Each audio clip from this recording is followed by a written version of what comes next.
All right, I lost track of time. I saw the counter countdown, and we were chatting about something else completely. Hey, we are live at Techno Security 2022, and we're actually in Myrtle Beach. Believe it or not, even though you cannot see the beach, and I think I've seen the beach. You've walked on the beach, right? I have. So for the first time, I'm staying at a hotel down the beach, yeah. and the first time I'm walking on the beach, it's great.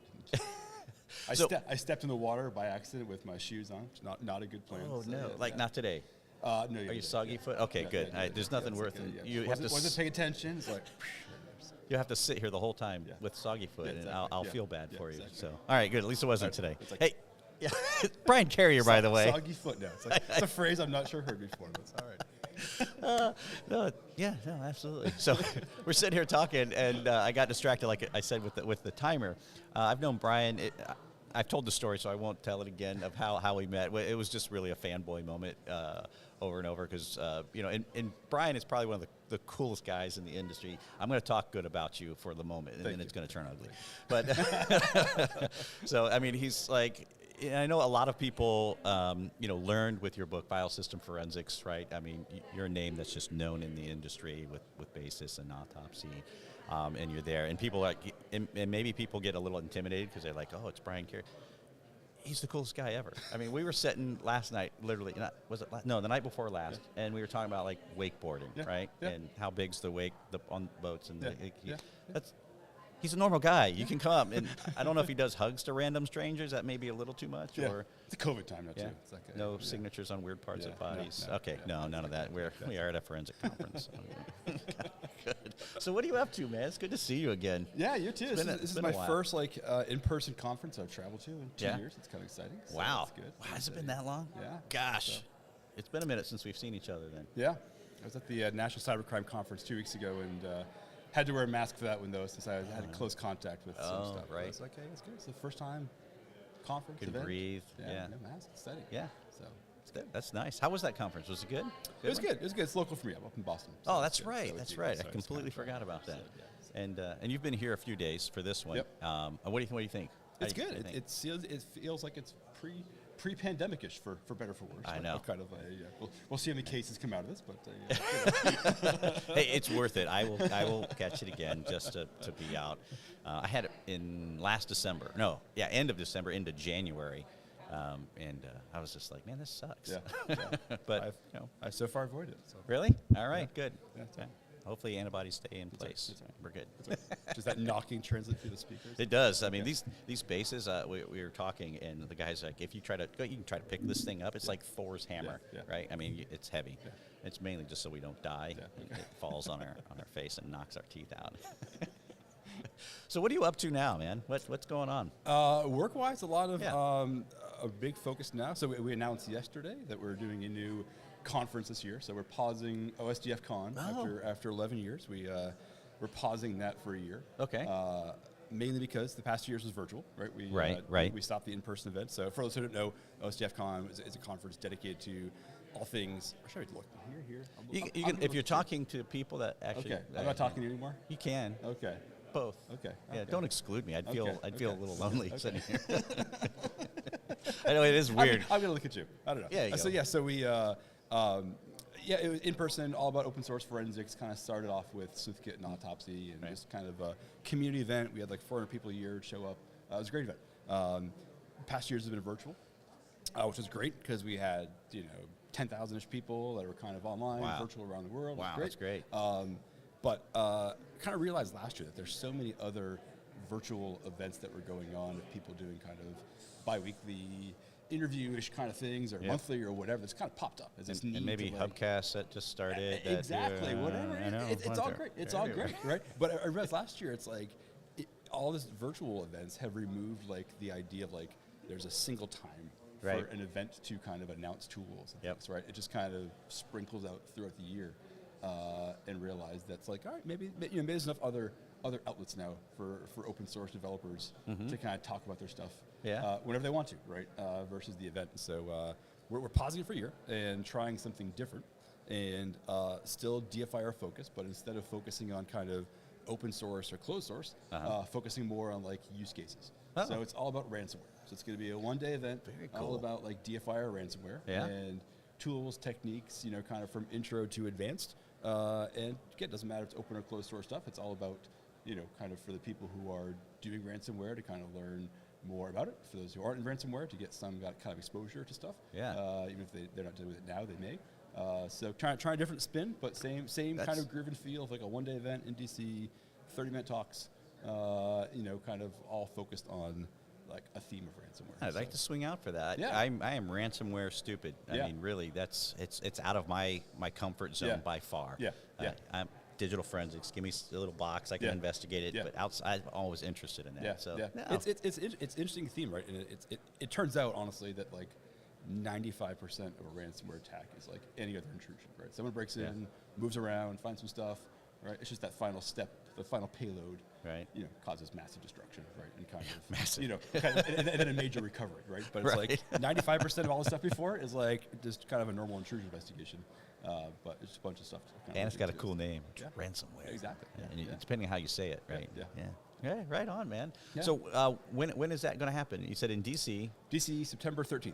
Okay, so September 13th. Yep. Do you guys have URLs up or anything yet? We do. So okay. we picked a new name for this one from OSDFCon. This one's called the CyberResponderCon. CyberResponderCon. Yep, so CyberResponderCon.com. Right. And the call for papers is open until June 10th. Oh, presentations, nice. not papers, presentations. Oh, sure. So we're going to do like OSDFCon of get some presentations in. That's and kind awesome. of maybe do some crowdsourcing like we did before of having people vote what they want to see, and so we'll go from there. That's awesome. Hey, I'll be sure to put in the show links. I'm going to point down here. It's like at our knees, right? Exactly. It's really on a screen somewhere.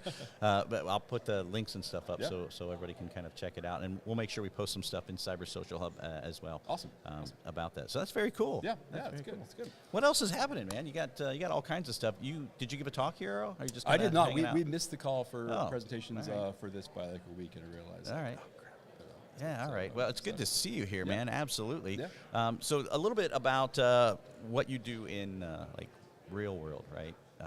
So obviously Autopsy, things like that. Tell folks, since we are at a digital forensic conference, I know if it's one thing about Brian, I don't know, you rarely talk about yourself, man. The years I've known about the things that you're up to, you have to drag it out. It's like, what's he up to, man? What's going on in there? That's life. right. The secret dark life of things. So. Yeah, so that's where I'm for. I'm going to find out. How many wakeboards do you own? Personally, just one. Just one? I bought one for my daughter last year. Okay. She started last year. All right. So how long have you been wakeboarding? Is the thing? So I've been like skiing, right, since I was like 13, 14, like slalom skiing. Yeah. In grad school, I was awesome. on the Purdue water ski team. Yeah. In graduate school. So you were actually like legit water skier, like competitive, and you're in it. I was the creepy old guy though, because I was in grad school, and that was the first year they allowed grad students to compete in the collegiate circuit. So I was the only grad student like in the Midwest area. So everyone else was a bunch of like freshmen and sophomores, and I was like the creepy grad school guy. So I was like, do you have a boat? Do you own a boat? Fortunately, my parents do, so I just get the benefits. So you get all the benefits of all these things, and I just kind of without the pains of a boat, exactly. right? That's awesome. I clean it and all that stuff. Funny story. My wife and I, we have a boat, and I should just talk my parents into getting a boat because it's so much. We were pulling it out of the lake, and you know, one of my favorite things. And if you've never done this, just do it. Go to public docks, right, on a weekend like Memorial Weekend. Take the family. Popcorn, everything else, just sit your lawn chairs out at the public docks and watch people pull boats in and out. You're going to see the craziest crap ever. And we were those people one year. And I always make fun of them. And we were pulling my boat out, right? And so I have a twin-engine jet, and it wouldn't I didn't wax the rails, right, to get the boat up, so it was a little rough getting it up. And I usually give it a little tap, and it just slides right into place. It would not, man. So I'm hitting it, and the rail, right, what comes up, the guard that prevents you from like crashing into your truck, it was over top of the top lip of the boat. And I'm like, what the heck? So I was like waving at my wife, and she went forward on it. Well, that caused the balance, and it just ripped the front of the boat off. That's not good. That's not good. We were those people. She didn't hear me just tell the story of how we ripped the front. She's laughing now because we should have known what we're talking about. About ripping the front of the boat off last year or the year before last. Yeah,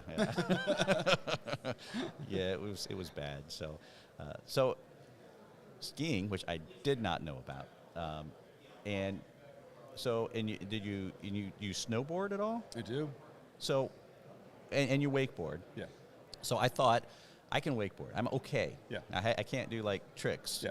As I get heavier, it's harder to get any air at all, Yeah. right?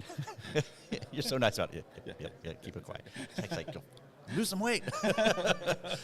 So, but I figured I could snowboard with no problem. Like, I'm going to go snowboarding because I can wakeboard. Like, I'm pretty good. I'm okay. Yeah.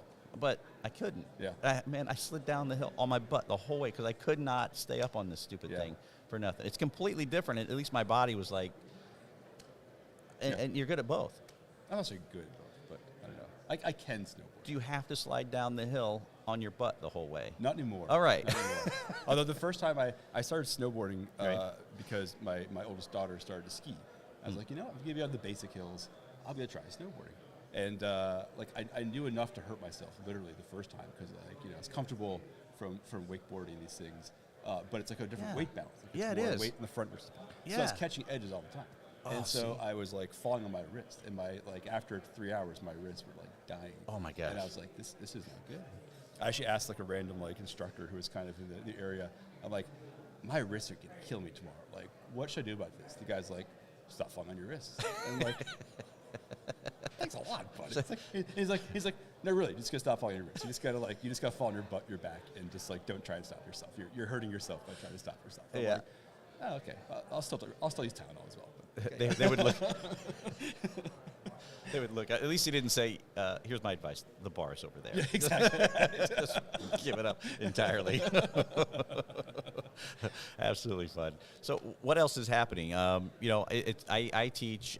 taught a small intro college course to digital forensics. We use Autopsy in the class. Love it. Students make it. It's easy.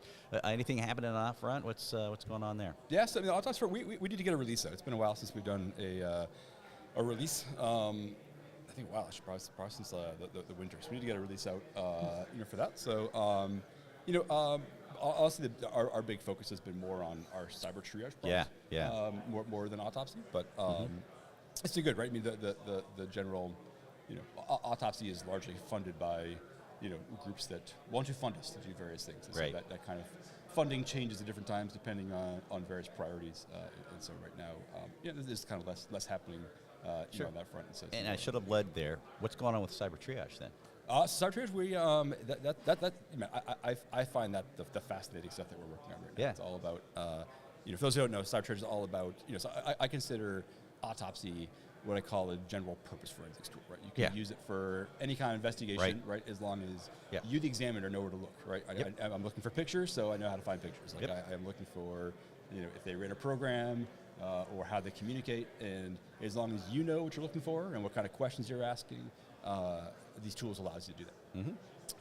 What we did with Cyber Triage is basically, let's just hyper-focus on intrusions, right? Let's hyper-focus on kind of attacks and intrusions and automate in as much as possible kind of the things that you need to look at and what makes them interesting or anomalous and suspicious, and incorporate all that analytics in to score things. So Cyber Triage is all about collecting only the things that are going to be relevant, not a full image, to kind of save you some time. But the real power is the scoring, which is basically going through each one and being like, yeah, that startup item, not very interesting. That one, not very interesting. This one, interesting. Yeah. Right? So instead of just getting 12,000 artifacts to look at, it gives you 15 or 16 to basically say, hey, start here, right? Start looking at these. So you've made a triage tool for someone like me, is what you're saying. Yeah. It's really that simple. It just says, hey, you want to take a look at these things. I have not seen it, but I'd be interested in seeing it. So I'm hoping I can drag you back on at a later time and maybe show what's and the benefits of how things can look. Because obviously in this environment we can talk about it, but I'm trying to visualize. It's like, easy. You're speaking my love language right there, brother. All of our customers are like, this is awesome. It's like in 15 minutes I can do what used to take the first 6-7 hours to get those starting points. Yeah. And at some point you need kind of that deeper dive tool, right? You need to kind of do the kind of more general purpose tool. Sure. But at least kind of get that, do I care or not? Right. How much do I care? Right. It's great. I mean, and it's interesting as we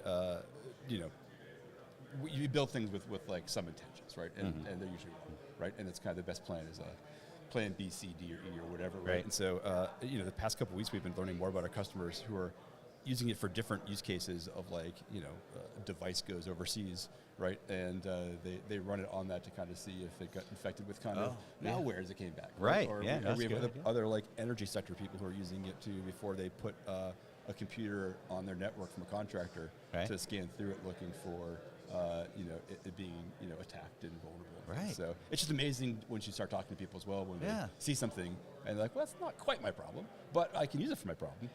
Right. To learn those use cases and challenges to have. So. Yeah, it's great how the customer they fit it to their need, and it's maybe an idea that you didn't even think of. Yeah, it's exactly. Like, man, that's phenomenal. Yeah. So thanks. Now we can sell it this way exactly. too. Thank you. You give another line for the sales. Thank you. Use it for this. It's a new webpage. That's right. So I got a little funny story about Brian, and then I know we're time's up a little bit here. But like I said, I've known Brian for a few years, and we were with Chet Hosmer. Chet had a booth. I think it was actually at this show a few years back, and maybe it was a different show. I don't know. And Brian and I are standing there, and we're talking, and Chet's standing there, and this guy came up, and he knew who Chet was, and he was like I was with you the first time, kind of fanboyish, and he goes, "Can you guys take a picture?" And Brian's standing right there, right? So what we did, he goes, "Yeah, we'll take a picture." So he got in the booth with Chet, and Brian and I standing there, and I was like nudging Brian. We flipped around to selfie mode, and Brian and I are taking pictures of ourselves, acting like we're taking pictures of this guy.